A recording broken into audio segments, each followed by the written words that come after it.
Lego History Sam says he's coming to Minnesota. Thank you for checking out History X. My name is, and actually, thank you for checking out Museum Ship Mafia. My name is Ken Stano from History X. Oh. Thank God no one's watching right now. Are you serious? We have like 0 viewers. No, 13. 13. Oh, there it goes. Clicked in 13. All right. So yeah, tonight, thank you for checking out Museum Ship Mafia.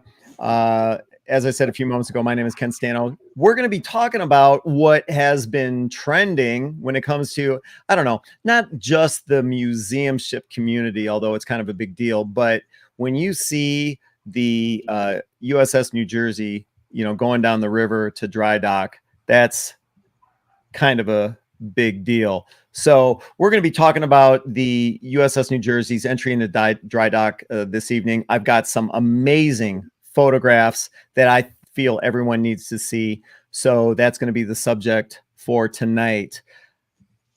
We've got Connor up in the upper left-hand corner from the Transportation Museum of Thunder Bay. I'm in the upper right. My name is Ken from the YouTube channel History X. Shane Stevenson from the Buffalo Naval Park, lower right-hand corner. And tonight's special guest, Tim Nesmith, superintendent of the USS Kidd. And since we're going to be talking about the New Jersey going into dry dock, it's good that we've got Shane on here tonight because we do need a naval architect and structural engineer to comment on this. Shane, why are you spinning around? You went to school for naval architecture, correct? Also called library school. Yes. What's the difference? So yeah, and I find this subject fascinating, as everybody else seems to in the museum ship community. Connor Kilgore, who is one of the administrators for the Museum Ships Facebook group, how many people, if you were to guess, have been talking about the New Jersey going into dry dock? Well, it's a little less now, but I would say probably over the last week and a half, probably everyone. But to give you a perspective of just how fast that's grown, keep in mind we are just a single Facebook page, but we went from 67.4 thousand members to 85.8 in under a week as a result, and we're still getting between 200 to 500 a day. And you're going to contribute. You're going to contribute that to what? The New Jersey, and to a lesser extent the Texas, because basically whenever you guys go into dry dock now, we see a boost. Yeah, and when the Texas went into dry dock, I don't know, we'd been doing video podcasts probably for about 6 months. Does that sound about right, Shane? I want to say about maybe 6 months. Yeah. And when we did that, when we kind of talked about the Texas, again, it was kind of like some gossiping kind of stuff. We had some pictures. We would have liked to have had Travis on from the Texas, but you know, he wasn't available. And yet it was one of our higher viewed episodes. And so now with the New Jersey going into dry dock, why wouldn't we do it again? You know, a lot of people want to hear, you know, our thoughts on it. And like I said, I've got some fantastic photos, and John Epp not available tonight, but we got Tim joining us from the USS Kidd. Hey, Tim, I want to thank you for that accidents on board a museum ship. Oh, you're very welcome. Yeah, that's far ahead. That video did great on our channel. It got like 33,000 views or something. Thank you. On the Buffalo Naval Park channel? Yeah, 33,000, I think. No kidding. Wow. Yeah. Okay, that's pretty impressive. Not really fair, because I didn't get near those numbers on the Kidd channel, and I don't think History X did either. So if you guys did not tune in with us a month ago, Tim Nesmith, superintendent from the USS Kidd, had an unfortunate accident where, in the process of firing the guns on the USS Kidd destroyer, USS Kidd Mount 52, had an accident where part of his right hand was blown away in an explosion. And so, yeah, Tim was nice enough to give us his time and tell us about that story as well as his recovery. So if you haven't seen that episode, check out my channel, History X. Check out the Buffalo Naval Park. Check out the USS Slater. And I believe it should also be posted on the USS Kidd's YouTube channel. Yes. simply go to YouTube and search for USS Kids Veterans Museum, and it'll come right up. Check out that episode. It was very interesting, but it was also a lot of fun because we always like having Tim on here, and he took us behind the scenes on the tragedy, but you see his right hand pop up in the screen every once in a while. It just kind of makes you smile. So yeah, check out that episode. I had no idea it got 33,000 views in the Buffalo Naval Park. I'm kind of angry about that. I know, that's why I said it.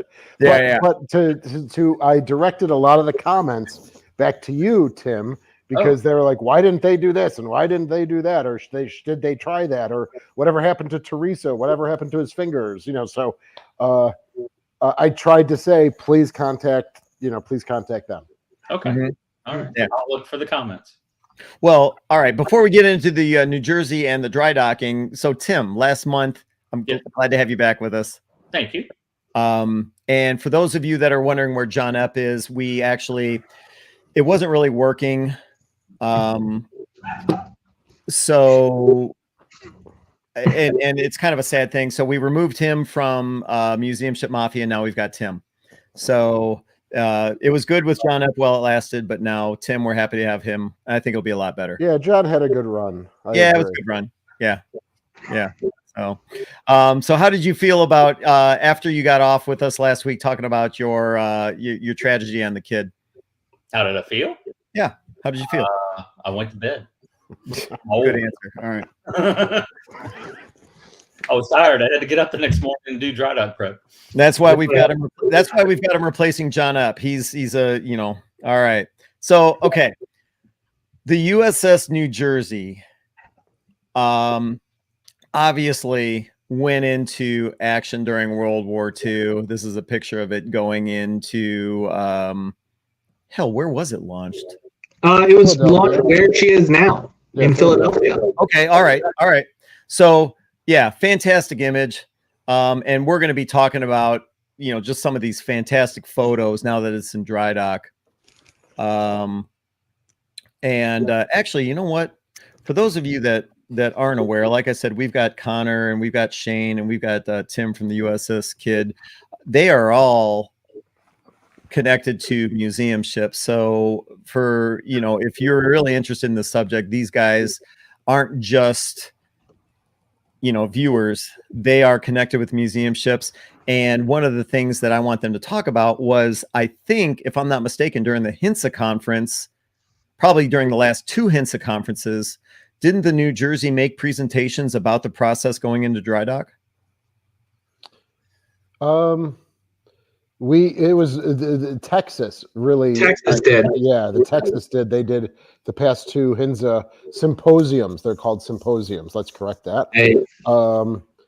They did the past 2 years was updates with the Texas. I'm sure it was being discussed. Tim, I don't remember it in Albany that they actually did a presentation.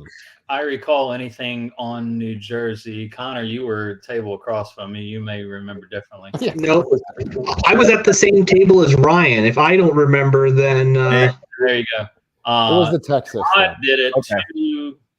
COD did it in 21. I remember, and then they did one on the dry docking for the Nautilus. Nautilus got dry docking one at Albany. Yeah. I don't remember one on Orlick, and I don't remember one on Ingham. There have been a lot of them doing it. In fact, LST 325 passed us 2 weeks ago on the way back home, coming from dry dock. So a lot of ships are dry docking right now. It's a hot topic. Yeah. I'd just like to say, I'd like to thank whoever runs the LST 325 group, as well as their team. They were posting on museum ships during their trip back up to Evansville. So thank you for keeping our community in mind while you were posting your updates. It's always great to see. Well, and as Tim mentioned a few moments ago, dry docking, it is kind of a hot topic. The USS Kidd is preparing to go into dry dock. The USS the Sullivans is preparing to go into dry dock. And so with that being said, let me back up a couple of moments here and pull this picture up. Is it dry dock, all one word, or is it dry dock, two separate words? Merriam-Webster's will define dry dock as all one word process of lifting a ship out of the water for maintenance or display, whereas Encyclopedia Britannica as well as Oxford Dictionary will actually have it listed as 2 separate words. Yeah, I'm seeing results for both. Yeah. Yeah, I think they're interchangeable. One is the Admiralty way, one is the American way. So for tonight's purposes, we are making the word dry dock all one word. Mm-hmm.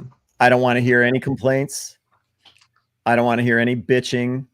You know, we're going with one word tonight. All right. But yes, we do recognize the fact that some leading authorities might actually break it up into 2 words. All right. So with that being said, New Jersey goes into or is launched in the Philadelphia River.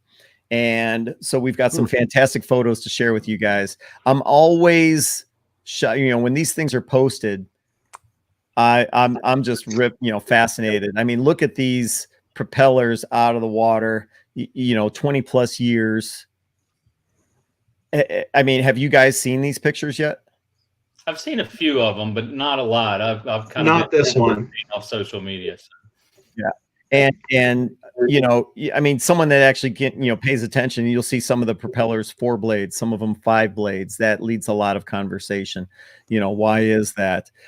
For me personally, I'm just like fascinated to see these things, in general. So let's walk through the process. So the New Jersey had to go through a tremendous amount of preparation in order to make the trip. It's very similar to what the Kid has been going through over the last several weeks. You're talking about, in the case of the New Jersey, cutting pieces of the mast off so that it could fit under this bridge, so that it could make the trip over to the shipyard. So, I mean, Tim, why don't you tell some of the viewers some of the stuff that you guys have been doing to the Kid in order to prepare it for going into dry dock? Well, the primary thing we've been focusing on right now is getting artifacts off, anything flammables. So a lot of one of kind stuff that you're not going to be able to replace. We're getting that off and getting cool stuff. And then from the maintenance standpoint, we've been going through and chalk testing all the watertight hatches and doorways and making sure that we have a complete seal on them. Removing a lot of stuff. When Tim Rizzuto was ship superintendent, they still had the World War II ships out in the reserve fleet, so he regularly went to these strip trips and would grab pieces and parts off of ships that would fit Kid, and he did the same thing. If he found one for Kid, but there were 2 of them on the ship, he'd grab one for Slater. Slater wasn't around at that point. She was still in Greece, but he knew DESA, the Destroyer Escort Association, was going to be looking for a ship and restoring a ship, if not Stewart and Galveston, then another DE somewhere. So he would grab them one too and send it off to New York to their warehouse up there. So we have a hold, like all of our magazine spaces are just chock full of these old World War II pieces and parts, and we're emptying those out. And some of that stuff is really, really heavy. We're fortunate that we have a confined spaces group. We got 4 or 5 that come and practice confined spaces rescue on the ship, and so some of that Cold War stuff that we had cut off, and I say we, Rizzuto had cut off back in the day, early days of the restoration, ended up down in our 40 millimeter magazine, and there was no way we were climbing in that hole and trying to lift that thing in that confined space. So these guys rigged up their little pulleys and tripods and everything, and they got it. They spent about 3 hours lifting some of this stuff out and just moving it from the main deck ashore and getting it in the van and taking it to offsite storage was just a massive effort on our part. We told them get it vertical and then we'll do the horizontal. And I mean, the horizontal was heavy. Mm-hmm. So stuff like that, just getting ready. It's really going to accelerate in the next few weeks. And I don't know if I'm ready for it, but we got to do it. So. And that's for the USS Kidd, which is the Fletcher class destroyer. Obviously not this one. Obviously a fraction of the size of the New Jersey, but regardless, it doesn't matter. Your checklist, your to-do list has got to be a mile long. Let's see here. All right, bear with me a second. We are going to be digging into some of these pictures. Damn it. All right. So, as the New Jersey pulled away from the dock, some cute little pictures, like here's a tugboat, out the I don't think that's technically a hawser, but you get the point. So there's some of these cute photos, but then some of these other pictures going down the river. I thought this was pretty impressive, with the guns elevated going down the river. It must have been phenomenal to be able to ride aboard this as it was being transported.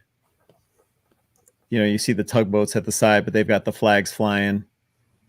Pretty cool stuff. So if anyone was able to be standing on the shoreline or lucky enough to be on board, I don't know, pretty impressive, pretty proud moment. You guys have any thoughts about that?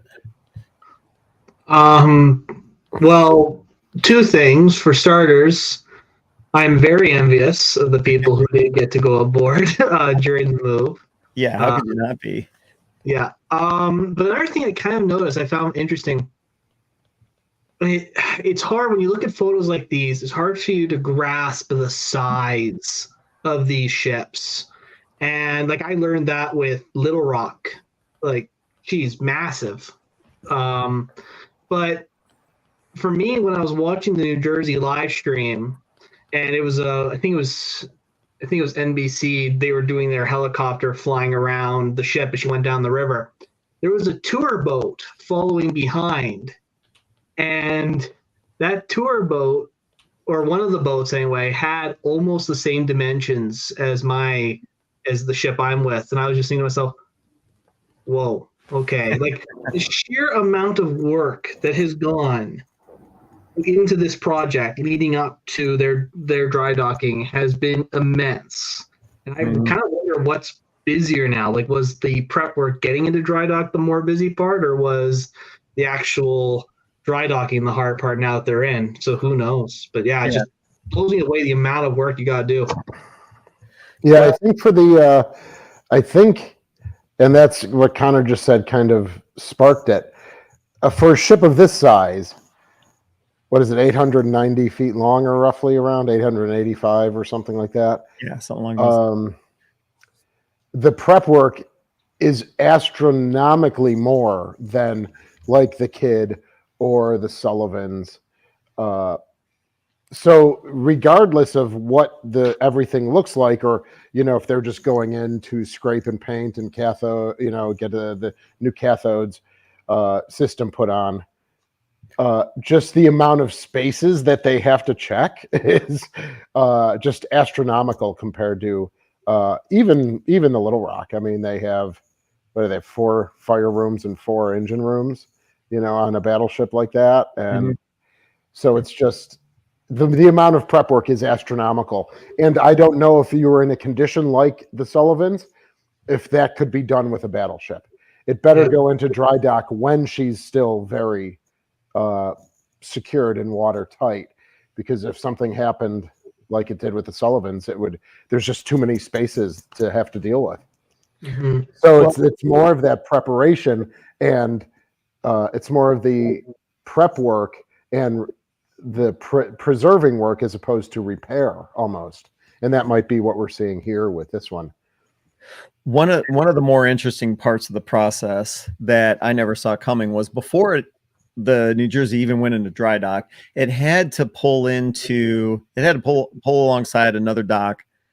And the reason for this was because it had to take on 2,000 tons of water inside the hull, 2,000 tons of water, to make sure that when it finally was resting on the bracing and the cribs, that it would rest evenly and that it wouldn't rock or anything like that. And I found that pretty interesting. I never knew that would be necessary.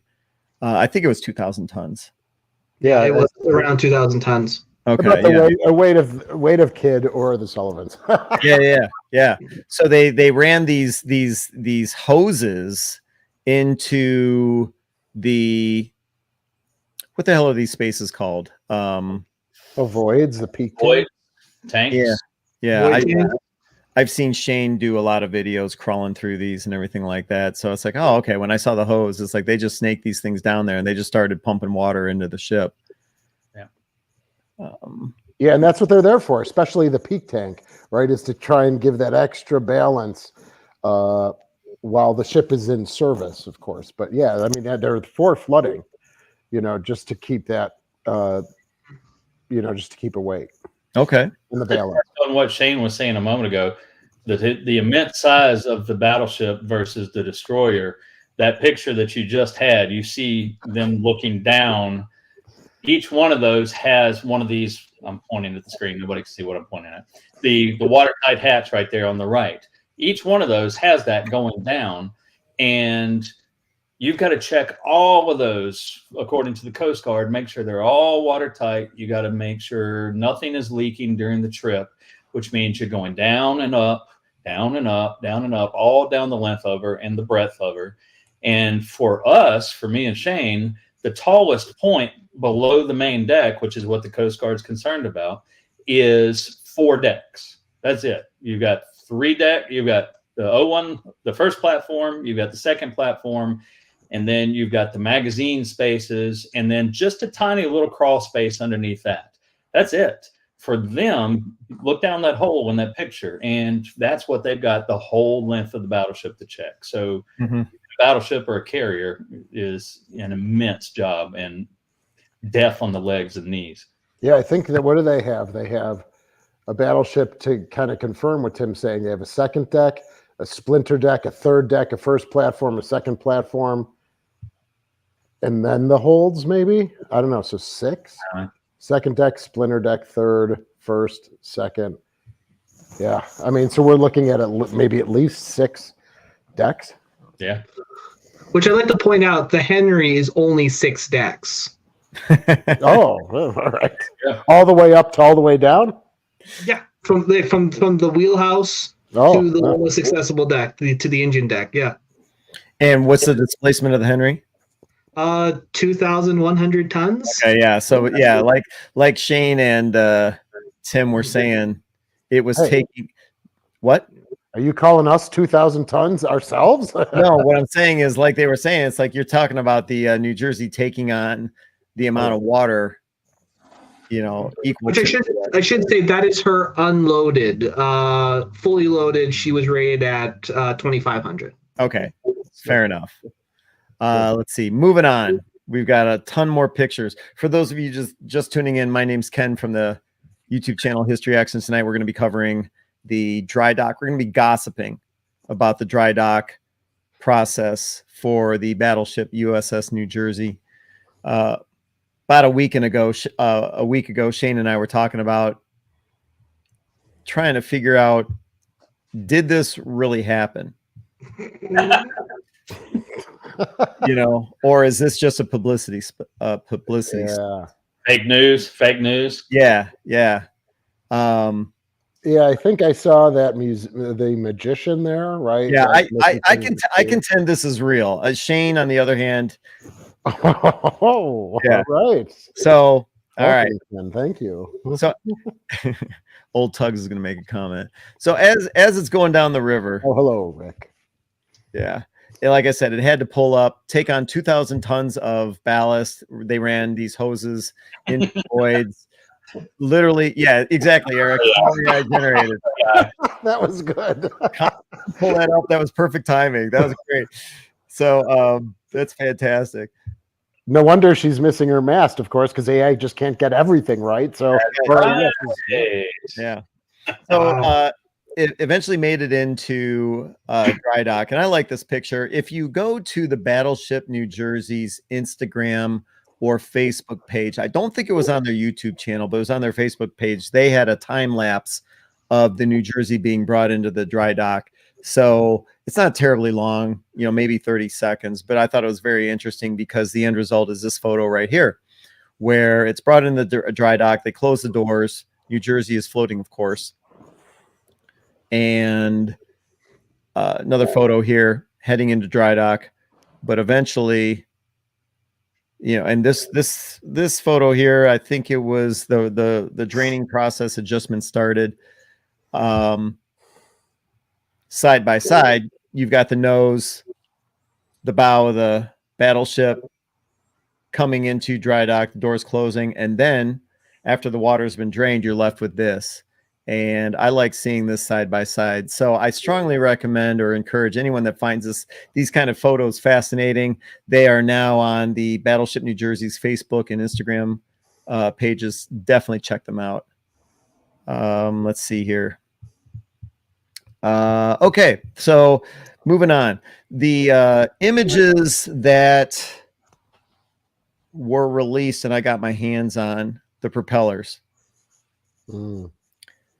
And if those of you that are familiar with Museum Ship Mafia and the USS the Sullivans, I've made comments to Shane in the past. You know, the Sullivans, their propellers have been removed.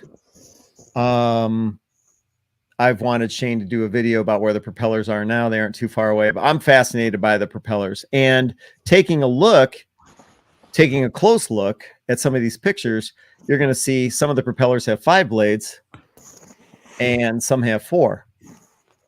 Was that for maneuvering? What was the reason for that? Believe it or not, I believe the 5-blade propellers were for speed, and the 4-blade propellers for the outboard were for power. Okay. And so to your question, was it for maneuvering? I think because the outboard propellers were designed for power, there's your maneuvering. Straight line, those 5-blade propellers were for speed. Now, Lego History Sam, I love this comment here. No, it's just for the rattling of the ship. Yeah. But anyone viewing, if they've got a more detailed answer to that question, throw your comments into the comments section. We'd love to hear it. So yeah. Would the inner blades be rotating at a higher RPMs than the outboard, than 1 and 4? No, I believe the inboard propellers, the 5-blade propellers, would be rotating at the same RPMs as the outboard propellers, but because the inboard propellers have 5 blades, they would be helping to propel the ship at a higher speed. And the 4 blades, I believe, on the outboard, I believe they take a bigger bite out of the water. Apparently, New Jersey did a video yesterday explaining this whole thing, so we might just. Yeah, exactly right. And let's see, Connor. Thanks for that. I appreciate that. So yeah, go to their YouTube channel, and I think it's also on Instagram. They explain this in depth. But I wanted to post these images here because I find them interesting. You take a look at just a picture like this. It's like, okay, cool. Ships in dry dock, ships out of the water, and they're the propellers. But take a close look. Yeah, some have 5 blades, some have 4. And it's an interesting discussion as to why. What I notice is the lack of marine life. Like where the USS Cod and us will just be covered in zebra mussels. Yeah. I don't see any marine life. And this is probably shortly after. There's still, I would think, from what I've been told, a part of it is due to the fact that the river they're in is very fast moving. So there's like very little time for a lot of plant life to actually grow on the ship. Meanwhile, as well, they don't have zebra mussels. Right, that's true. I mean, this here, like when I look at the New Jersey's hull, this very much reminds me of what the Henry looked like last time she was dry docked. And it was very similar in the sense that no zebra mussels, limited plant life because she was in a dry dock already. And so It doesn't surprise me all that much. Now, granted, we are also spoiled by Texas. We're expecting absolutely horrible conditions everywhere, but she's in great shape, all in all. Yeah. One of the other things that I found interesting was, all right, yeah, no marine growth. Everything looks pretty cool. Why aren't the propellers bronze colored? Why aren't they that polished bronze copper color? And if you take a look at the New Jersey's video, which I think Connor's right, I think that was last night, they actually painted the propellers.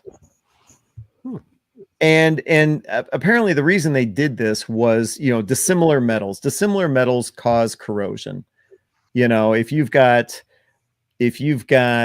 in this case bronze in close proximity to steel, you've got one of those metals will deteriorate or corrode at a higher rate than the others. So what they did, and I can't remember if this was when the New Jersey went into the mothball fleet or when it was, I think it was dry docked before it became a museum ship. One of those times they painted the propellers so that the propellers wouldn't interact with the steel hull. And I found that interesting. So do you know what the deal is with the Sullivan's propellers? Meaning what? Were they painted at all?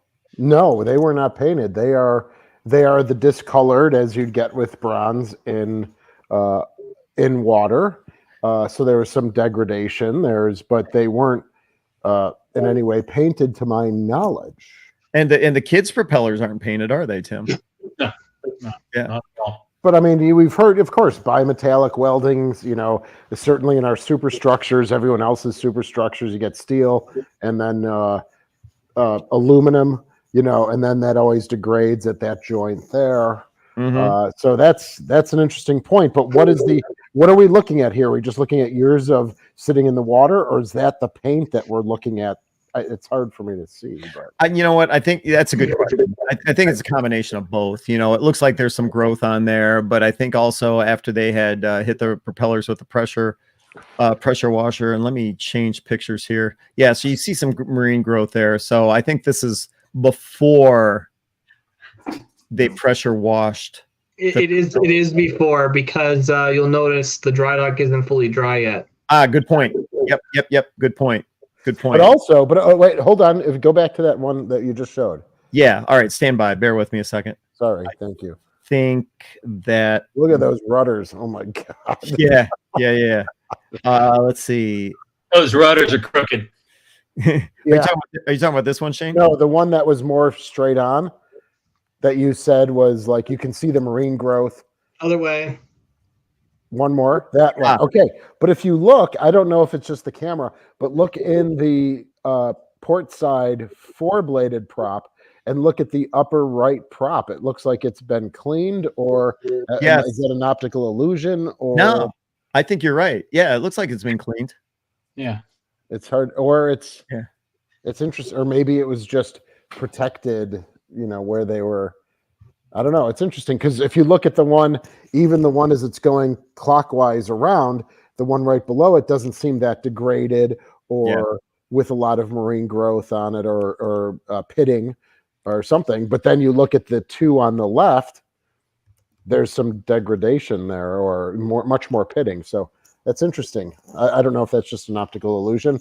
Well, again, this whole thing is not real, right, Ken? So that's right. Yeah, this is all a conspiracy. This actually has not happened. This has all been photoshopped or AI generated. All right, and Kilo 19 says that was that the left side was pier side. Yeah, left side faces river.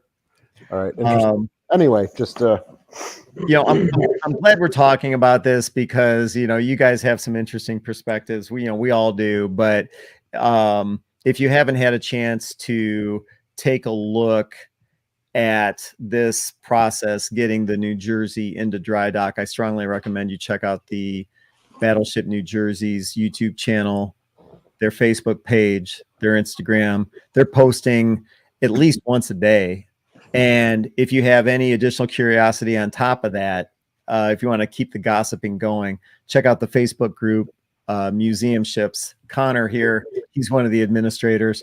What's one of the biggest repeated comments that you're seeing on the Facebook group, Museum Ships? Is it being reactivated?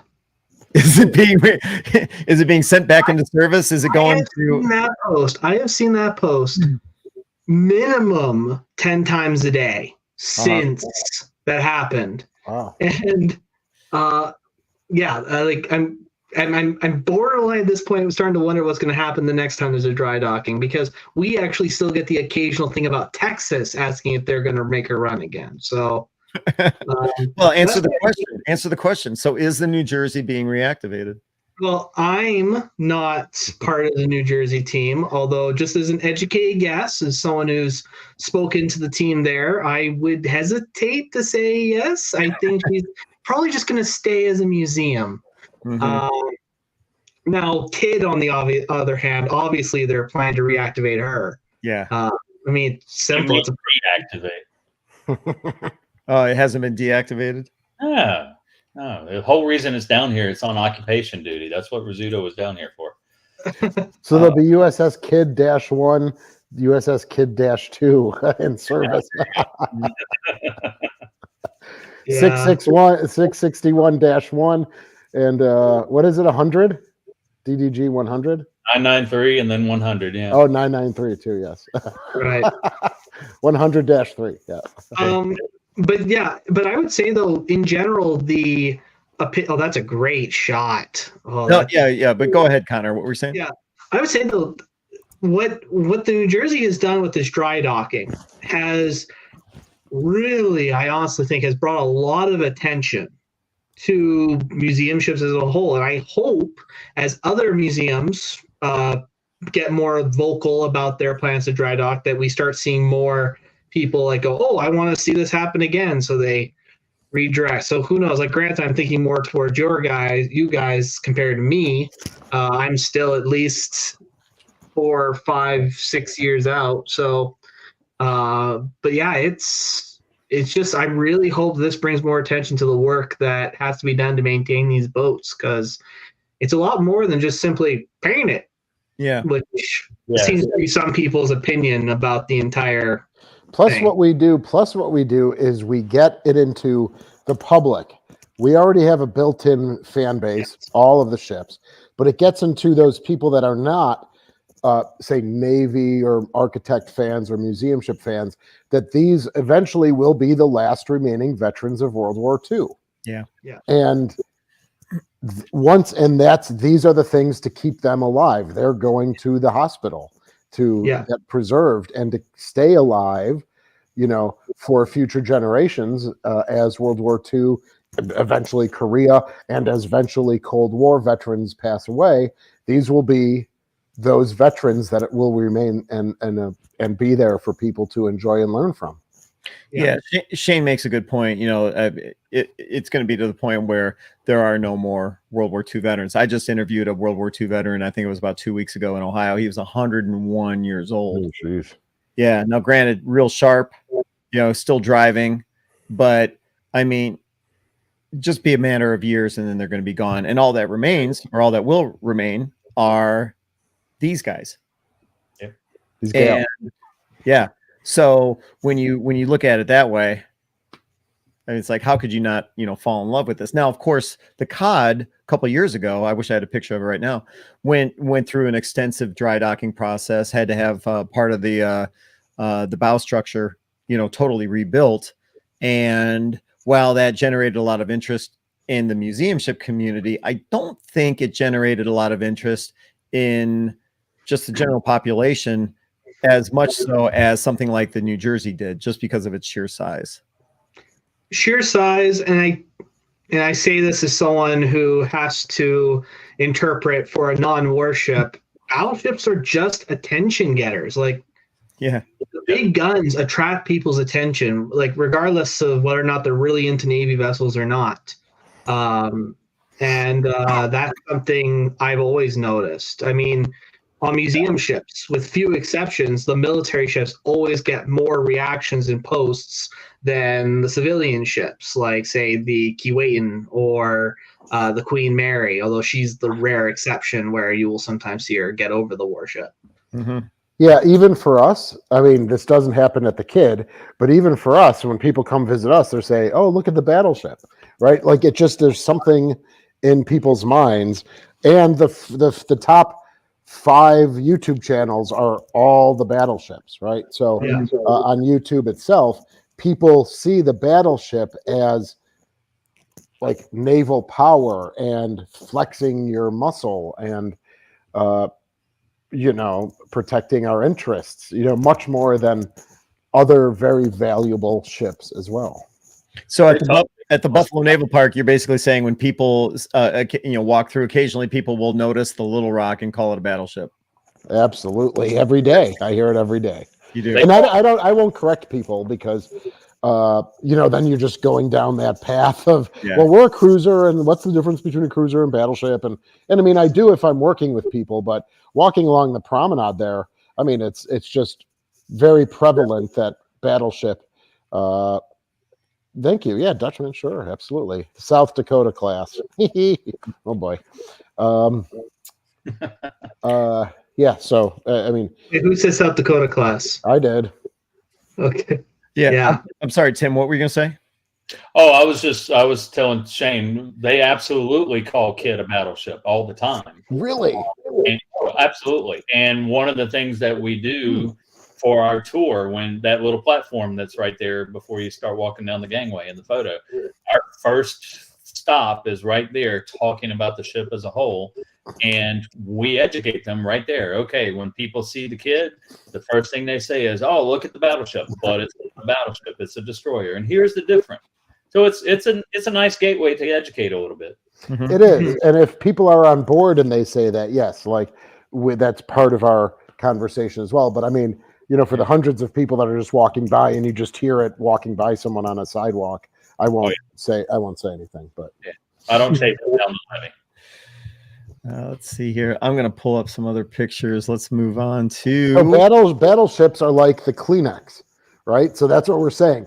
Like no one says tissue paper or they all use the term Kleenex, right? Yeah. So like the brand has gone to every ship almost, the battleship brand. Yeah. Let's see here. I'm gonna pull. Thanks for everyone being here. This is great. Yeah, we have a great viewership right now. Great turnout tonight. Well, based on what we were just talking about, everyone wants to hear about battleships, even though whether it's a cruiser or destroyer. All right, so this picture was kind of cool, and unless you know what you're looking at, you might not recognize it. But that is the absolute bow of the New Jersey. Here's a side picture here, but going back. So that is the tip, the forward tip. And it just kind of shows that just the sheer size of this battleship in dry dock. And the reason I say that is because you check out these photos are incredible. But as they're walking along and you see the bow there off in the distance, again, getting another idea of the size, then they hit you with something like this. Where they're literally crawling under this huge. I don't know. I question whether I'd be able to do that. I did that under Texas and Galveston. You did? Yeah, they had like the keel, the I forget the term they had for it, but it was basically walking the keel from the bow to the stern post. Yeah. And you're going along it just like that. You're walking right beside the keel blocks, and at points, see they've got room where they're standing right there. You see how the guy on the right is his knees kind of bending a little bit. Yeah. On Texas, right around center line lengthwise. You're down to where you're doing the squats and walking. Yeah, it was fun. It was fun. Did you hear any creaking or groaning or anything like that? I did not, but if you scrolled back to that picture of side shot of her nose, her bow, Texas has a unique little form right at the bottom to where there's almost like a hole punch through it. And yes, I know what you're talking about. Yeah, it has something to do with spars going out for mines or something like that. And so we were able to actually stand there, and using that hole to look through that attachment point, we were able to look and see the movement of the dry dock up and down with the whip. And it was surreal to actually see the battleship moving in relation to the dry dock off to the side of it, because the nose was sticking out over another barge. It wasn't inside the dry dock. And yeah, that was really cool. Are you claustrophobic at all? Me? Yes.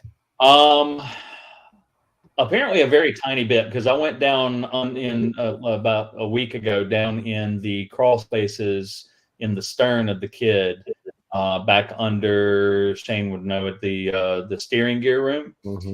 And it's very tight little squares. There's no room to stretch out or anything, and the lightning holes are set up in a way that if I'm going to go from square to square, I've got to lay down and just pull myself through, and it hurts the knees, it hurts the shoulders, the elbows, and I got about 3 deep in there trying to get an eyeball on something, and I started trying to back out, and I'm like, this is a little, my belt's catching or whatever. And after that was the longest damn 5 minutes of my life. Yeah.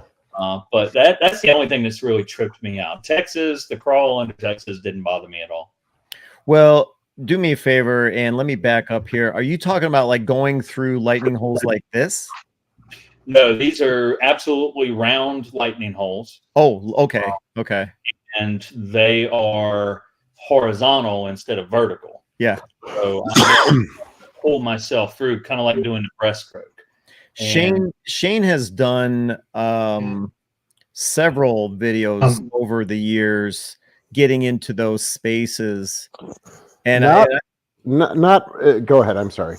Well, I mean, correct me if I'm wrong. Okay. But I thought you were kind of going through spaces. Maybe it was the Little Rock and not necessarily the Sullivans, but I've seen you crawl through these spaces. And when I visited the Naval Park and I talked to Shane and I've asked him, it's like, so, and we've done heights. I don't do heights. I do not do well with heights either. But for some reason, Shane doesn't have a problem with either heights or being in tight spaces, because as he's described it, he'll crawl in somewhere, and if you get hung up, you just kind of fidget around until you figure your way out, right? Well, where Tim is talking, it is extremely tight, and so you'll have like a plate of metal in front of you with like 2 or 3 holes, but not much to grab onto when you're trying to go through it. Okay. So you're balancing yourself on these lightning holes, right? That's what we're not saying lightning like, but lightning. And so the probably the closest video is when we'd have to go into a fresh water tank, and you have to climb through the baffles and the framing with these holes, but there's not much else. So you're looking down, right? So those are deck hatches. Right, but they would be potentially like that size, but you're looking at them face on as opposed to looking down. So you have to put your body through those and then reach to the framing or whatever on the other side, and that could be very tenuous, I'd think, especially if you can't turn around and you're trying to go backwards through that. Imagine that, trying to get where you can't see where your feet are being placed and stuff. So I'm comfortable with it. I might be a little too chubby for some holes, but maybe not. I don't know. But I know exactly what Tim's talking about. And I've done a video about like, why do we flood the transom? And if someone watches that video, I peek the camera down there a little bit, and that's exactly where Tim is talking about. That is the transom, yes. Yeah. So if you want to see what he's actually talking about, I dropped the camera. Ours are flooded because we took off our props, but I drop the camera and I look around a little bit, and so you'll be able to see those lightning holes. And that could be tenuous because there's not much to grab onto, I think, once you're getting into another space. Right, and if you go back and look at any of the wreckage from the Johnston, on the upper part of the trench where they found the debris field at first, not when Parks and Victor dove down into the trench and found the hole, but the wreckage just scattered through the field, the debris field. There is a picture of this white lattice work that a lot of people thought was the pilot house with the portholes on it. And it's actually this area that we're talking about, and it's just all twisted and mangled. And you can see those lightning bolts that we're talking about and how close they are together. It's just, yeah, I don't like going back there if I don't have to. You definitely need a second pair of eyes. Let's see, Tim, have you ever gotten stuck? Mm-hmm. Yes, I got stuck in the forward engine room, crawling underneath the walkways, the catwalks, in and around pumps back around 2004, 2005. And yeah, something similar to that. And what happened? What I mean, so you crawl in. What happened? Well, we had the British History Channel, the UK History Channel there, and they were filming. We had some sea cadets there reenacting as 18-year-old sailors. And it was the end of the day, and it was this very pretty brunette History Channel person, and the early days of digital cameras and everything. And I was actually going to ask her if she could go to dinner afterwards, and she's going up the ladder out of the forward engine room, and you hear ting, ting, ting, ting, ting, ting, ting. And she panics and she says, "Oh no, the memory stick," with that great British Cockney accent. Wait, hold on a second. So just so you know, your feed is breaking up slightly, just slightly. Okay. So I want to make sure I got this. So you heard this clinking falling down, and it was, what was it that she dropped? A memory stick. Memory stick. Okay. And on this memory stick, they had their storyboards. Okay. So we scoured, the catwalks and everything. It's not there. It's in the bilge. So we pulled up plates trying to see if we could spot it. Couldn't. So I got chosen to go down into the bilge. I'm crawling through a lightning hole. And they've actually got a picture of the front half of me sticking out of the beam. And then the beam took a picture of me. And when you put them together, be bisected by an I-beam, a magician lady in half. Stuck there for 5-10 minutes until I was able to free myself and loose. I think we've lost him. I was going to say, I wanted to hang on as long as I could because I wanted to hear. It's like, all right, did he get stuck or not? Did he get the memory stick or not? So I got stuck, and I gave up and working my way out. And as I stepped out and crawled onto the catwalk, I looked down, the memory stick hidden up under the of the I-beam. We could have just reached down and picked it up. All nothing. Gave their stick back. We all got out of the room, and I went home. I was done. But so you got the memory stick, but you really truly weren't stuck. You just kept crawling and crawling until you got it. No, I when I got out, we called. But she was just like, "Forget about it. Let's get out of here." 2 hours crawling. I had my head, my arm. Mm-hmm. It was not a fun time. Mm-hmm. We might have to ask him to log off and log back on, maybe. Yeah, I was gonna say. So Tim, do me a favor, and if you can, log off and then log back on and see if that fixes it, because we kind of heard your story and we kind of didn't. Okay, so sorry. This is from that video. Why do we flood the transom? And so this is what he's talking about. Connor, did you pull this up? No, I did. No, that was Shane. Oh, nice job, Shane. Way to go. So this is me looking. Yeah, this is me looking down. Okay. Into, and so he would have to. What he's saying is there's 2 lightning holes, and so he would be crawling through those into another space, and then into another space, and then into another space. So when we talk about lightning holes, you can see how tight that is. It gives some perspective of how tight that is. If there's the compartment checkoff list in front of you, you could already see a frame right there on the bottom.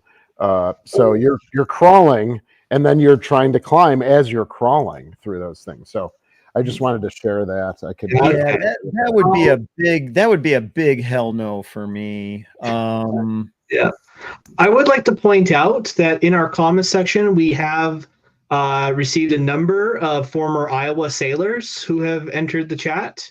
And, they've been talking amongst themselves for basically the entirety of our story.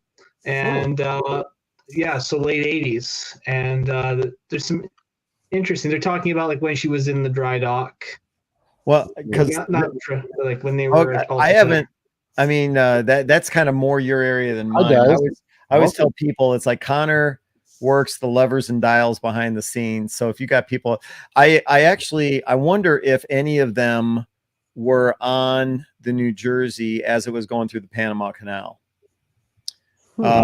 Because I've been thinking about doing a video about the Iowa class battleships going through the Panama Canal because their beam was 108 feet and the width of the Panama Canal is 110. Yeah, 2 feet, 1 foot on either side.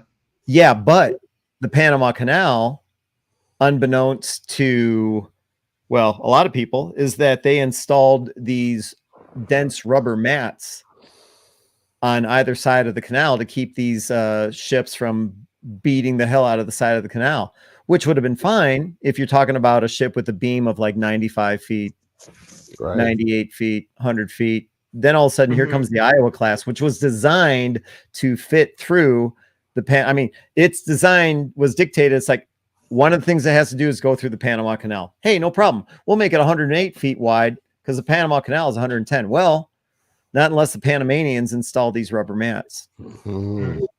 And so they installed these rubber mats. And I wonder if some of these guys, some of these people that are commenting might have been or might have had knowledge of that, because apparently as the New Jersey, and I'm sure it happened to the Wisconsin, the Missouri, the Iowa, if they had to go through, as they rubbed along the sides, it created a lot of friction. As a result, it created a lot of heat. And yeah, what was that year? I think it was 1984. Okay. Well, we have one guy who was on the New Jersey from 83 to 87. So if anyone knows, feel free to speak up in the comments and I'll promote it. Yeah, apparently they had to hose down the side of the battleship with fire hoses. Now, we do have another question quickly. And I'm going to ask, I was hoping to ask Tim, but I'll ask Shane while he's here. Do you think that with both Texas and the New Jersey doing dry dock tours, has the idea of doing tours while a museum ship in dry dock has now been normalized and will become potentially the standard going forward? Good question. I would hope so. We have already had discussions. From what I've been told, Don John from Paul at the COD and our own research, that Don John in Erie, Pennsylvania does not allow it. So we are hoping that we can, continue those discussions with them when we get ready to go after we raise the $13 million. Because we can see, how much of a moneymaker it can be, how much interest there is in it, and some contract can maybe be worked out to where they would allow that. But yeah, I think Paul from the COD, we were able to go because we're part of the museum community. So we did see her in dry dock and walked under her and stuff like that. But I don't believe that is a common occurrence with Erie, Pennsylvania and Don John shipyard. So that's something that we would work with them, because what we would do is take the Sullivans and the Croker at the same time. That was something I wanted to ask you, because I only became aware of that becoming an idea after our last episode. Was that an idea that you guys were really thinking about potentially? Yes, absolutely. Actually, Don John would be able to hold all three of our ships at the same time. Really? That's how big it is. That's how large it is. Yeah, but it's designed to carry the largest Lakers, so that doesn't surprise me at all that it could fit them all. Yeah, I think it's. I think the dock is 1,050 feet or something like that. So, kind of nesting where the way they are now, you'd only need 800 feet roughly, or so, 900 feet. We won't be doing that, but yeah, that is something that we'd like to do all at once. And so to be able to do tours of both the Croker and the Sullivans would be something that would bring a lot of recognition to Don John. And we want to kind of say that Erie, Pennsylvania is now their home for 4 months or 5 months, right? And to welcome people from Erie and Pennsylvania, northwest Pennsylvania. And so, yeah, that's something. And we would use these Texas, New Jersey, potentially Kidd as a standard, as you said, going forward, to say this is now a commonality. This is now a common thing. You know what? It would be cool to be able to go down there and check this out. Yeah, if you do, let me know. I'll get tickets. All right, we'll do. All right, so of course. Yeah, and that would be fantastic. Now I'm kind of low-key wondering what our local shipyards regulations are on that. So yeah. Please do the research. Yeah, as you guys will, of course. Yeah, we obviously would. But I would totally come to Erie to check that out. Well, and when you see these people walk around, a ship like this in a dry dock, of course, the water level on the side of those walls, is obviously well over their heads. But I mean, it's kind of a creepy feeling, I would imagine. And then you see a picture like this underneath the ship. Again, the creepy factor just goes up exponentially. So what you're saying is you would have a trouble walking the whole length, the whole keel. You'd be worried that the blocks would collapse or something, and you'd get. You know what? I don't even know if it needs to be. It doesn't even need to go that far. What is your fear, Ken? What is your fear? It's like, well, so if you had to actually, when it comes to somebody being claustrophobic, yeah, of course you consider the fact that, okay, the blocks could collapse, or the ship. It's just knowing how much weight is above your head, and quite frankly, it's not supposed to be ever above your head. So those are the things that pop into my mind, and I'm sure they don't pop into yours, but that's the kind of stuff that pops into my head. Now, at the same time, would I force myself to go under there and see these miscellaneous hatches, or what do you think these things are bolted to the bottom of the hull? I would say that they're like their rendition of blanking. They would have had sea chests and ability to bring seawater in for the different systems, especially because of all of the engine rooms and stuff like that, and the steam rooms. You think they're caps or they're blanks going over like the raw water intake? I think I haven't seen very many like this. Usually they just take steel and weld it, so you still see the circular outline. There's some of those too in other pictures you can see. Oh yeah. All right. Well, then maybe we should keep going, and we'll find some more of what maybe Shane's talking about here. Pictures of people examining the hull, parts of the hull. But look past these two guys here, and you'll see the cribbing, underneath. All it is just a couple of 2x4s. Okay. Being a little dramatic there, Ken. It's a little bit more than that, but that's on quick glance. That's what it looks like to me. I'm going, what? Moving. Oh, I guess that was it. What? I thought there was a whole other. I thought I had a whole other section. No, maybe I should. Oh, see, take this picture, Ken. Right. Yeah. So you're walking the keel. Look you got the sunlight, about 40 feet away each side. So you're at least that there's a potential escape for your sad butt. Yeah, that's true. Yeah. right? That's true. Yeah, and if something were to happen, you'd hear some cracking, you hear some creaking. Just get the hell out of the way. I get it. But it's for me, claustrophobia. It's just a mental thing.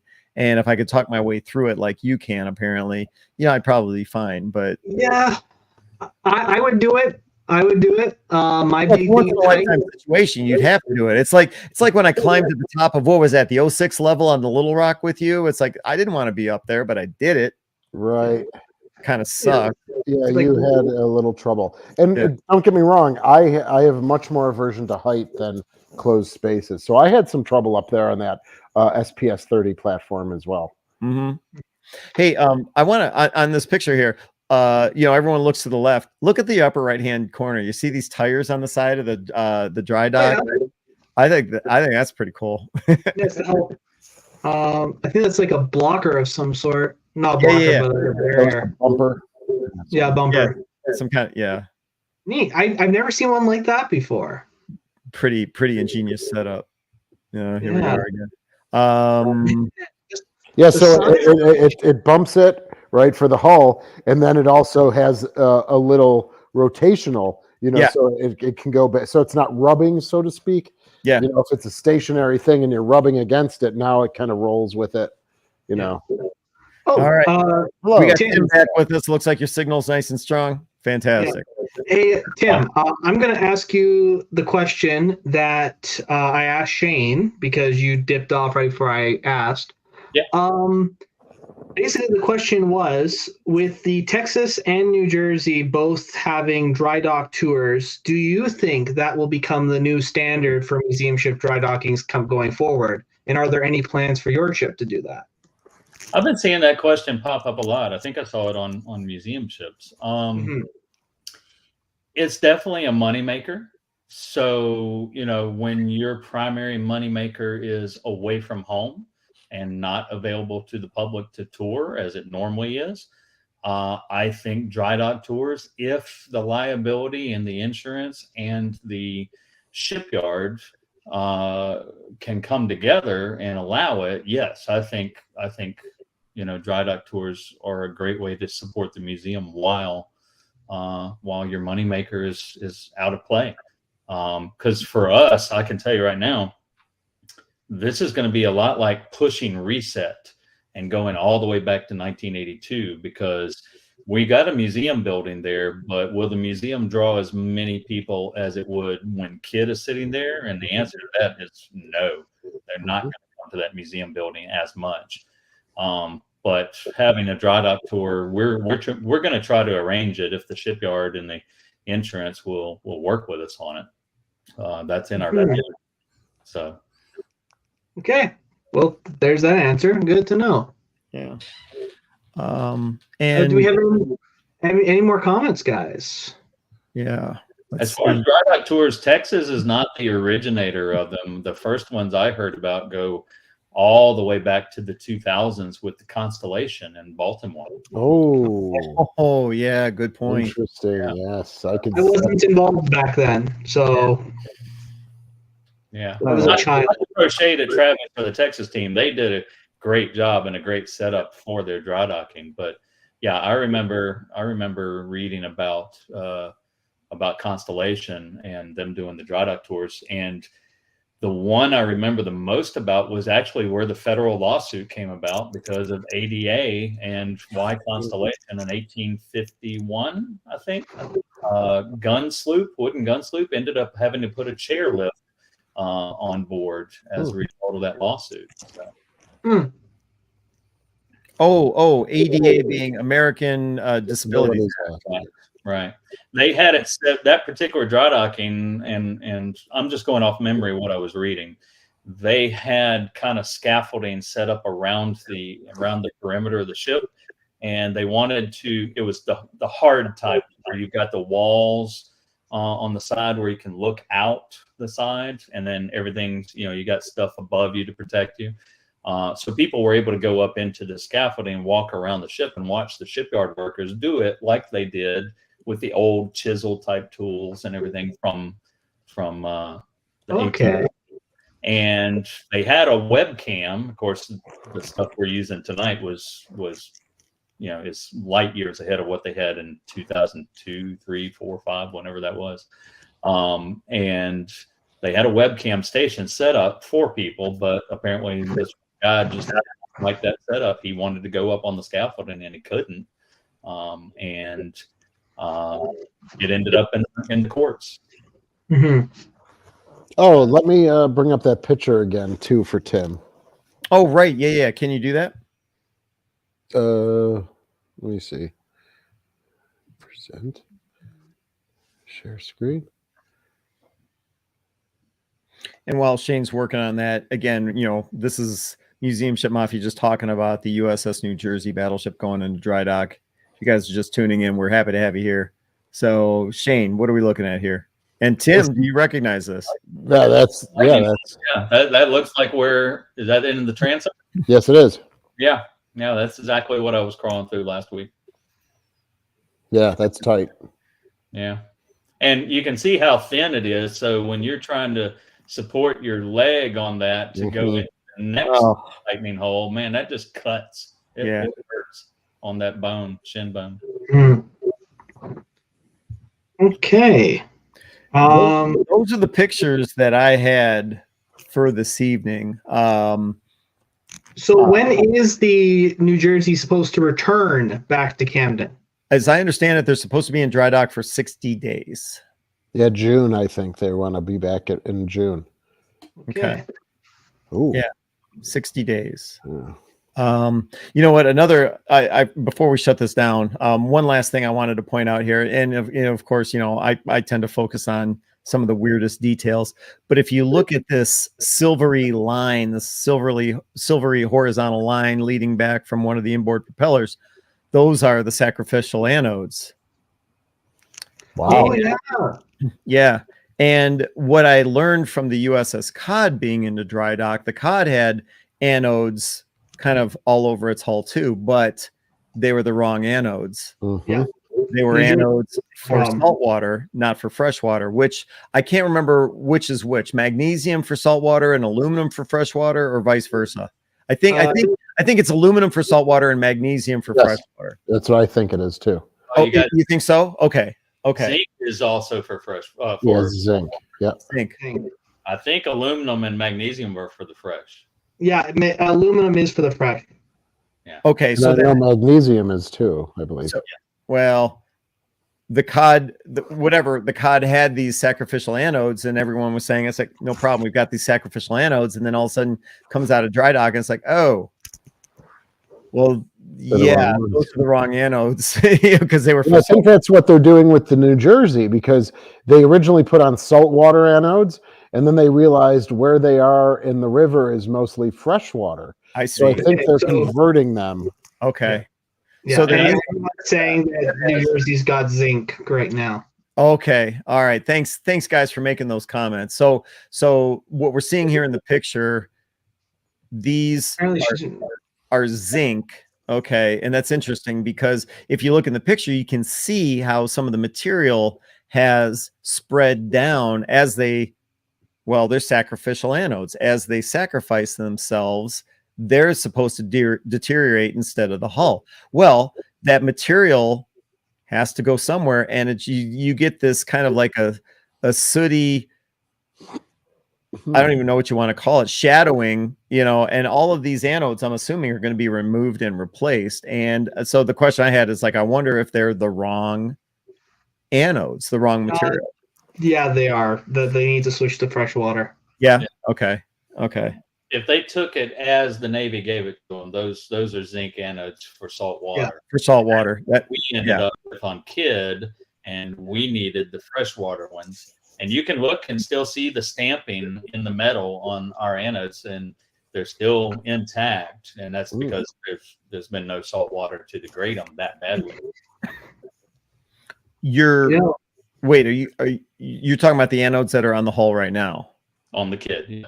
Okay. And of course you can see them, because when the water level drops and you can get up close, you can kind of routinely inspect those, right? Right. And for a long time, people were like, wow, y'all have y'all must be having cathodic protection from somewhere. And it's like, well, no, we don't have any cathodic protection other than the passive stuff with the zinc. And then we got to looking at it more, and it's like, and everybody calls the anodes zincs sometimes, even when they're aluminum, and that's just a technology. But yeah, ours are actually zinc, come to find out, and yeah, they haven't been doing a damn thing. Right. That's the same thing that happened to the Sullivans too. We did not convert them when we brought it from Philadelphia from zincs to then freshwater. We just never converted them over. And so they were on, but they weren't doing any protecting. Did that take a lot of the blame when the Sullivans took on that water? No, but it was something that was definitely discussed, that as a contributing factor. Yeah, and we need to absolutely correct that when we go to dry dock as well. And I don't know if, I think everyone, as maybe Tim was just saying, you're saying, oh yeah, we have protection. Well, did anyone go dig the hole 1 foot deeper to see the different kinds of protections, anodes? Did anyone do that? You have anodes, no problem. We've got anodes everywhere. And exactly. We've got anodes. Yeah. No one actually thought to say, what material are they? Right. Yeah. And we're next to an underground pipeline, an old oil pipeline too, probably about 60, 70 feet off of our starboard beam.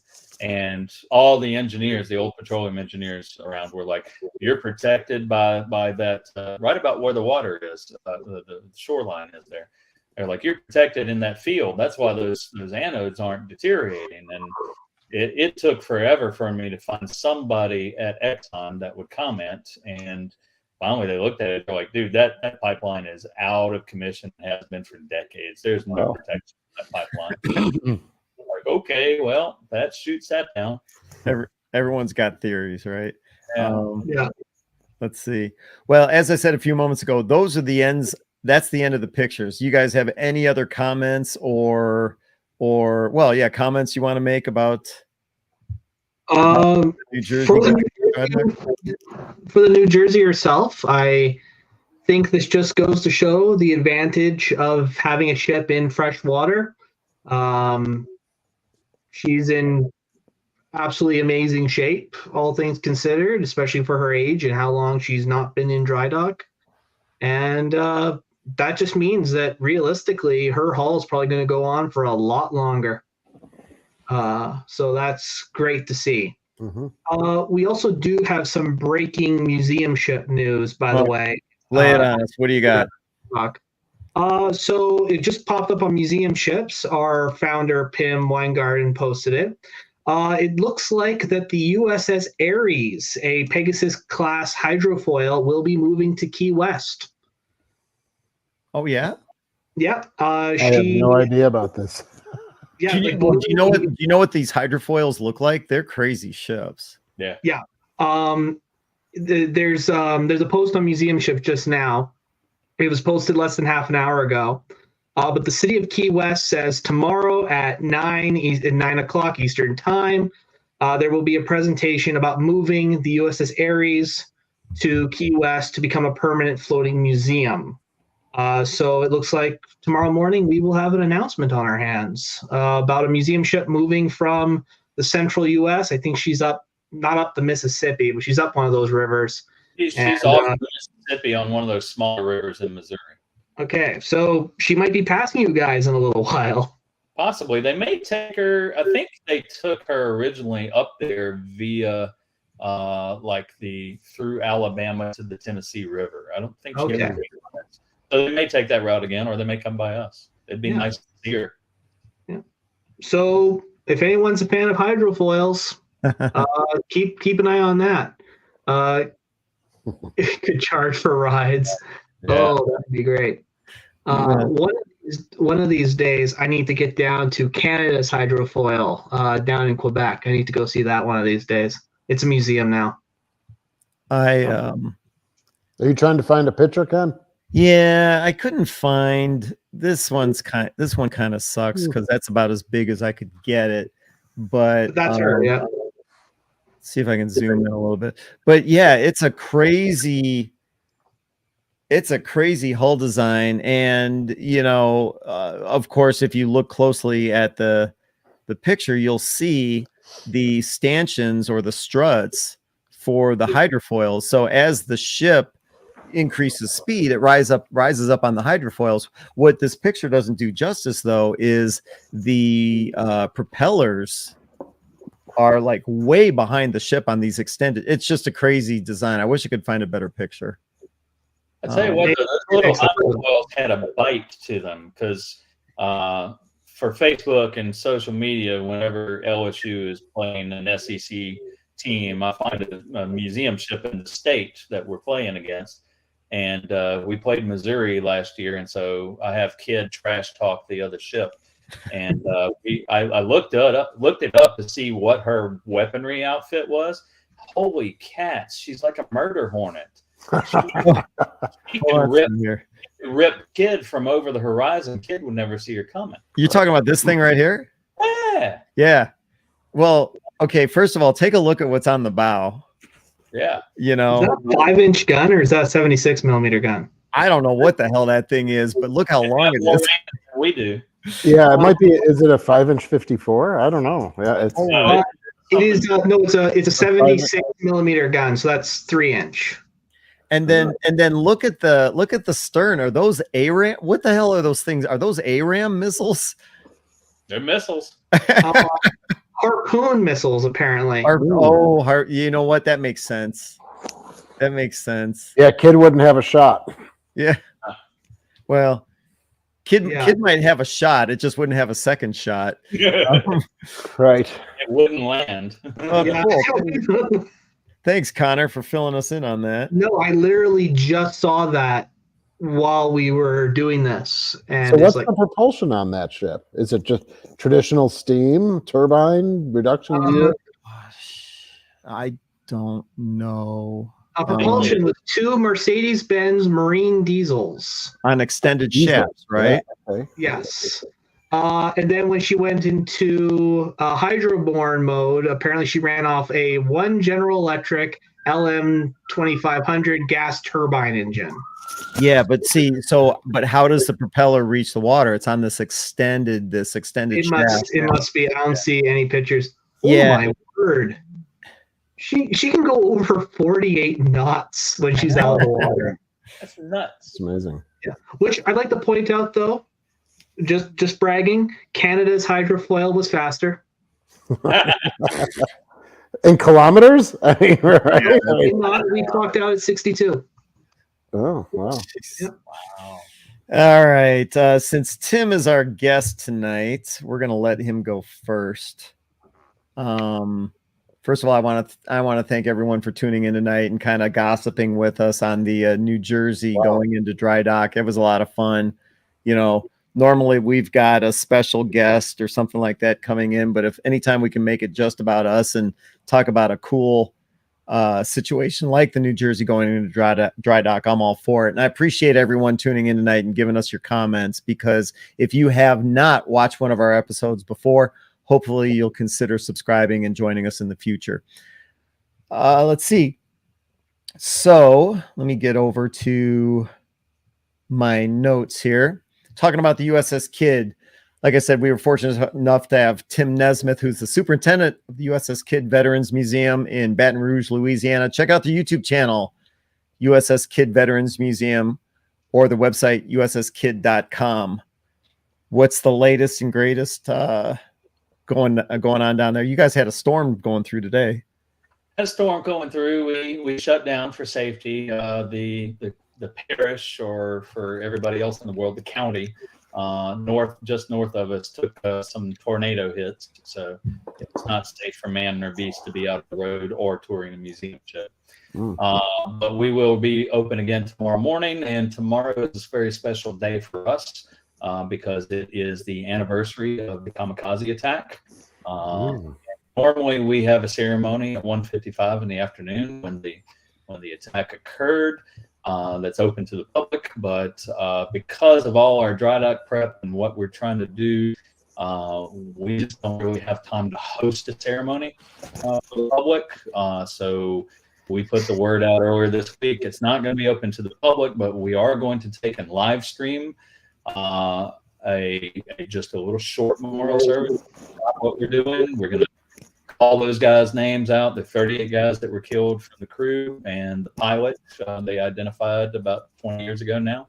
And we will lay a flower in the water for each one of them, ring the bell for them, close out the live stream, and get back to work. So we'll be doing that tomorrow. The link for the live stream will be going up on our social media pages tomorrow morning so that everybody can tune in. And meantime, we're tinkering with the anchor windlass, getting that ready to lower the anchor and raise the anchor. We are continuing to offload. Got all the depth charges off now, except for 3 of them sitting on the rail, so little kids don't climb over where the gap in the rail is, where the depth charge projector. We are offloading the last handful of artifacts this week. And then the curatorial team is going to lend their muscle power to help me move all the old equipment, everything out of the storage. So we're throttling forward, getting ready to leave the minute we get the water. When you guys commemorate the day of the kamikaze attack, do you still have reenactment planes fly overhead? No, the aircraft, that was another part of the reason we stopped firing the guns, because the aircraft are so expensive to get down here now. We used to have a large complement of them in the region, and now the closest ones I know of that fly on a regular basis are either in Vicksburg or farther out to Texas. So it's a little difficult. I know Alabama is able to get some, but when they fly over here, they're always wanting, fuel costs and everything, and that just makes it expensive. Yeah, I get that. Yeah, everything gets more and more expensive. And before I sign out, though, I've got a text conversation between myself and the great Ryan Szymanski, and he is admitting to me that Kid is more of a Jersey girl than New Jersey herself, because New Jersey just has the name. She was built in Philly, not in New Jersey. Kid was built in Kearney, New Jersey. She is a Jersey girl just like her. Wait a second. Are you telling me you're trading texts with Ryan Szymanski right now? No, not right now. As soon as he started headed toward dry dock, I texted him. I said,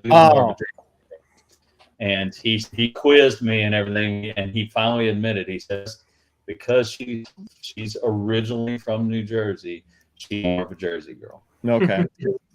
New Jersey only in name, not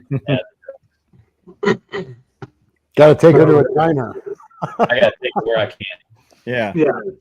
Let's see here. Anything else you wanted to add, Tim, from the USS Kid?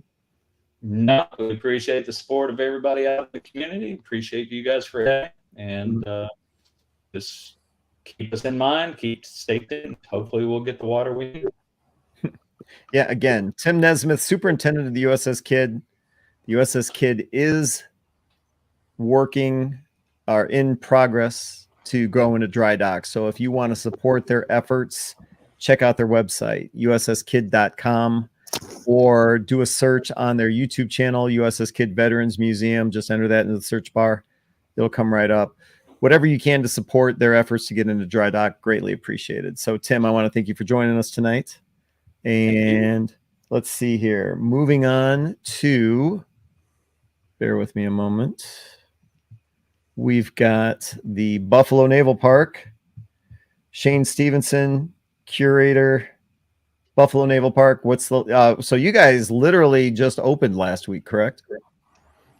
We've been open, I think, since March 27th. So it's probably been a couple of weeks. We've been 2 weeks. Okay, 2 weeks. 2 weeks today, probably.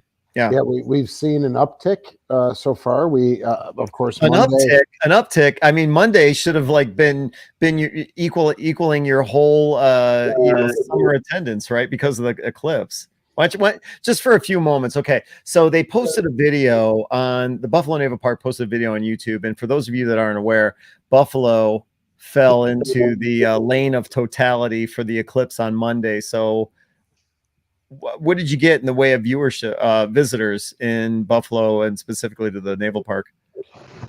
Yeah, I don't think numbers for our whole county have been out yet.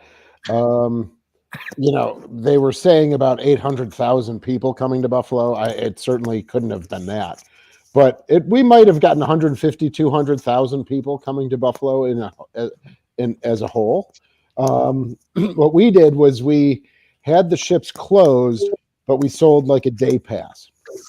So we had 300 people on board. They were able to tour the ships on their own throughout the whole day. Leave, go get some lunch, come back.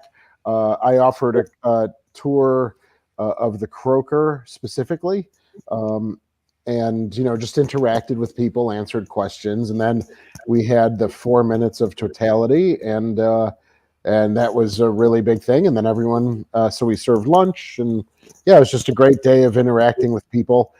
We also had about 10 people from around the country stay on board from Sunday night to Monday, and so that was a nice thing. We prepped the staterooms, and so yeah, we are, you know, our seasons, we go from 0 to 100 very quickly, and so encampments, the eclipse, this week we have a Burancaneer ceremony for those from Puerto Rico that served in the 65th Infantry Regiment in Korea. So that is with one of our memorials. We have the ceremony there. We've already done a Vietnam Veteran Memorial Day ceremony, our opening ceremony. So yeah, I mean, veterans from all the counties around Western New York have been using our facilities and museum ships as a backdrop for their own ceremonies. So yeah, we already are packed with events already. So on my end, you know, ramping up volunteers. We're going to have the Talos missile coming. Probably we're trying to do it maybe around Memorial Day when we can get some critical mass as well. That's going to be a big thing that we release on social media. So I secured a Talos missile last year. Did some prep work in the late fall. They're wrapped. They've been shrink wrapped. They're indoors now at a company locally. It's going to come down the Buffalo River, get craned on, put into place. And so we're going to make that kind of a big deal, securing another Talos missile for the Little Rock. So the Talos missile is going to be craned on the Little Rock from the water side, not from the dock side. Correct. Yeah. I was wondering about that because that means it'd have to be lifted over the Sullivans to get to the Little Rock. I was wondering, it's like, how are they going to do that?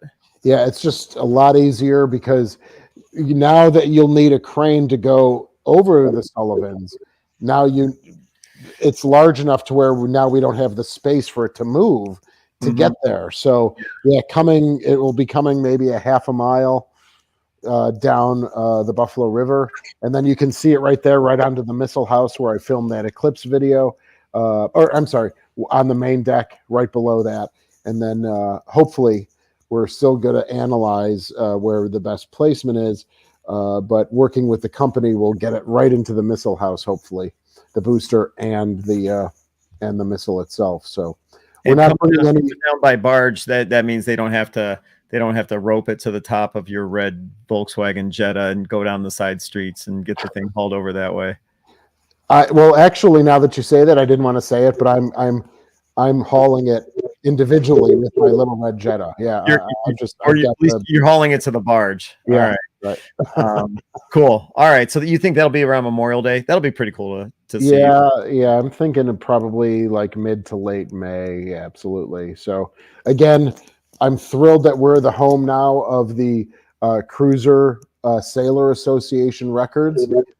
And so I'm going to get some volunteers to get into that, get the finding aid created, get those organized, other than what the creators have done, and then make that collection available to people who love cruisers.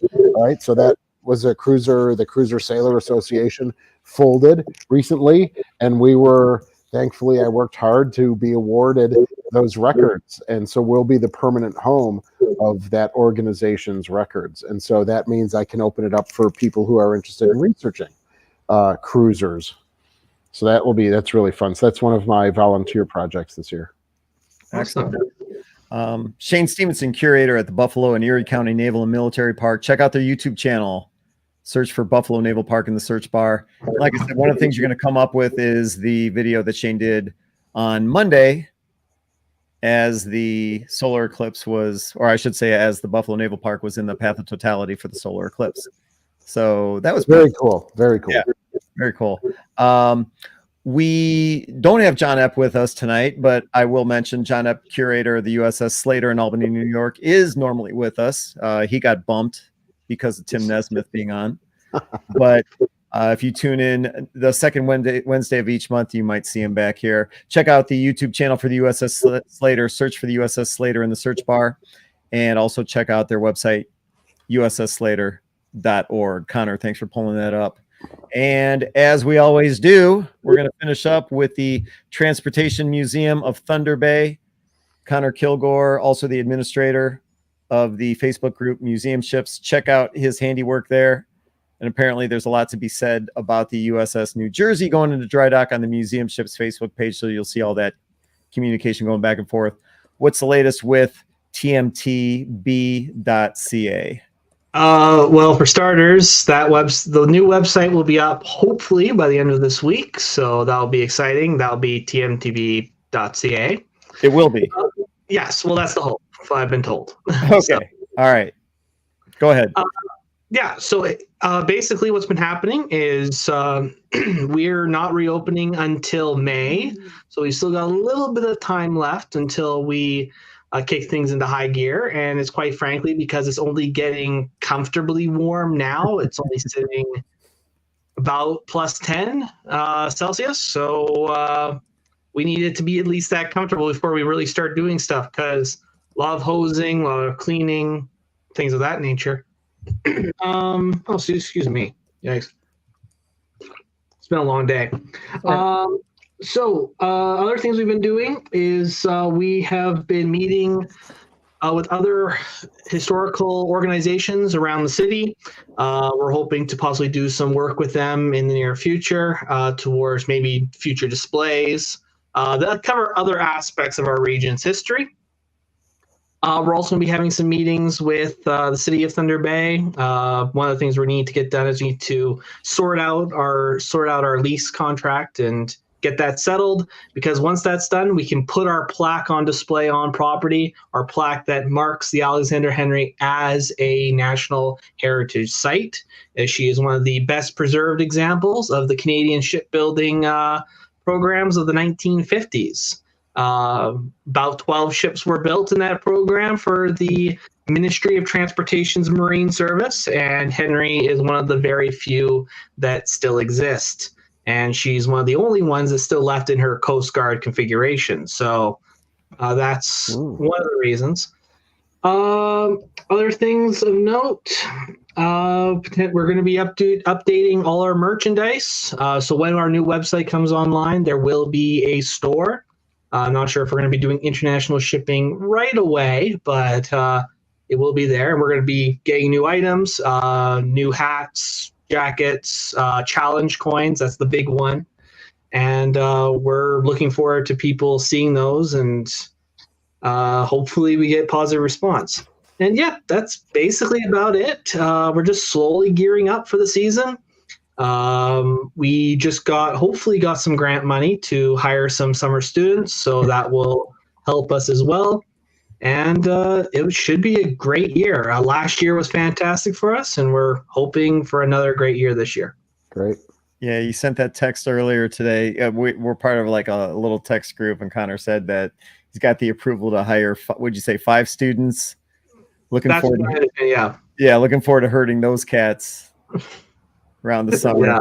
So yeah, good luck with that. Shane, do you have college students either interning or just getting summer jobs at the Buffalo Naval Park? How does that work? No, we don't have the infrastructure for paid interns. So I have had technically interns, but they're usually the ones that sometimes programs say it has to be paid, sometimes it doesn't have to be paid. So I usually find interns, official interns, that don't. But that's something that right. Connor said he is 5. John Epp. Who's that guy again? John Epp? Yeah, okay. that guy. Yeah, he said he had 7 paid interns. I think so. I'm wondering if that's something that maybe I should be exploring. I have a great set of volunteers. I have about 15 volunteers that love working with me in the collections and the artifacts. But they're volunteers. They're not doing this for school. So there might be a difference, So. Got it. All right, Connor. Connor Kilgore. Curator. Yeah, Tim just said that his internet's up and down. Yeah, he sent me a text, and like I said, storms have been going through there. So if that's weather related, I have no idea. But we were glad to have Tim with us while he could. Bad internet connection that happens from time to time, so we totally understand. Connor Kilgore, curator at the Transportation Museum of Thunder Bay, also one of the administrators for the Museum Ships Facebook group. If you get a chance and you haven't been on there yet, you're going to love it. The stuff that they talk about, pretty interesting. Any last words, Connor? No. Basically, support your local museum ship if you have, or your favorite if you don't have a local, and visit all of us. Visit the Slater, visit the Kid, visit the Buffalo Naval Park, visit me. Odds are, if you come to ours, I will be the one giving the tour. So feel free. But yeah, just support your local museum ship. I say that whenever I can. And I've got a special tour coming up as a result. So fingers crossed. That's great. Yeah. If you go to the Transportation Museum of Thunder Bay, ask for Connor. If you go to the Buffalo Naval Park, ask for Shane. He'll take you to his office. It's interesting. God, Ken, you love my office, isn't it? I love your office. I think your office is great. Connor, tell people how great Shane's office is. I didn't get to see his office. You didn't get to see his office? Yeah, I think I was off that day. I can't remember. But we didn't make it back in time. I don't even know if we got it back from Albany in time. I can't Mario gave me the tour. Shane's office is a trip. Anyway, it was good to see. Anyway, like I always say, we cannot do this. The Museum Ship Mafia video podcast. We can't do this without viewers and subscribers. So we were thrilled to have all of you join us tonight to talk about the dry dock for the USS New Jersey. Tune in the second week of Wednesday of each month. Next week, we'll have another great episode. So we'd love to have you come back and join us. Like I always say, one of the simplest yet most effective ways to support these guys is to check out their YouTube channel, check out their videos, watch their videos, give them a thumbs up, give them a subscribe. And, once they surpass a certain benchmark, YouTube throws money back at them. So it's just a huge help. And of course, if you can donate or support their cause, all the better. For Connor Kilgore, for Shane Stevenson, John Epp, who couldn't be with us tonight, and Tim Nesmith at the USS Kid, my name is Ken Stano with the YouTube channel History X. Thank you for joining us tonight, and I hope everyone has a great evening. Thanks, everyone. Good night. And